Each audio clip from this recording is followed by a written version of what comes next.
I'm with Ann Rice in New Orleans. We're at the church that she went to as a little girl. She's about to have a book event here as part of the tour for her new novel, Prince Lestat. And can you tell us exactly about the church and the altar and why this is important to you? Well, I was baptized in this church when I was a little baby. I made my first communion in this church, and I grew up going to this church all the time, sometimes for daily mass for years.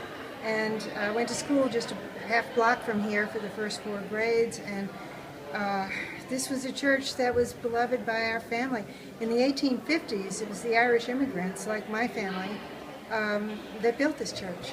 They dragged all the blocks and bricks and everything from the Mississippi River, from the boats, through the streets up here, and they put this church together with their own hands. And we knew that, and it was very much part of our blood and our heritage, our love of this church. You talked about what it was like to walk in here on a hot New Orleans day. How was it a different world to walk in here? It was. I mean, outside there aren't any trees in this area, or there weren't then. And the pavements would be very hot, almost like baking under the sun. And you'd open those front doors and you'd come into this vast space, and it would be cool and it would be quiet. And you'd immediately stop all distractions, all chattering, all of that, and you would realize you were in the presence of the divine. And you would come up and kneel in a pew and say a prayer to the Blessed Sacrament on the altar to God, who you believed was here in this church.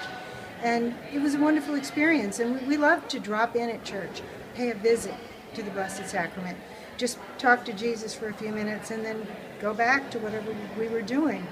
And we did gather here, the whole school, every morning for Mass. It was quite a wonderful experience. You think of the church when you're writing, or as you look back at the books that you've written?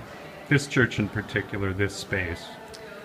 The influence this church had on me is so pervasive, it's so total, that I don't even think of it. It's too close. It's like, think of it every day, year after year, getting the chance to sit here in the morning as a little child and look at these magnificent stained glass windows and the murals on the ceiling, these beautiful paintings, and to come over here, say after school, and kneel before our Mother of Perpetual Help and say a little prayer to her and ask for her help and intercession.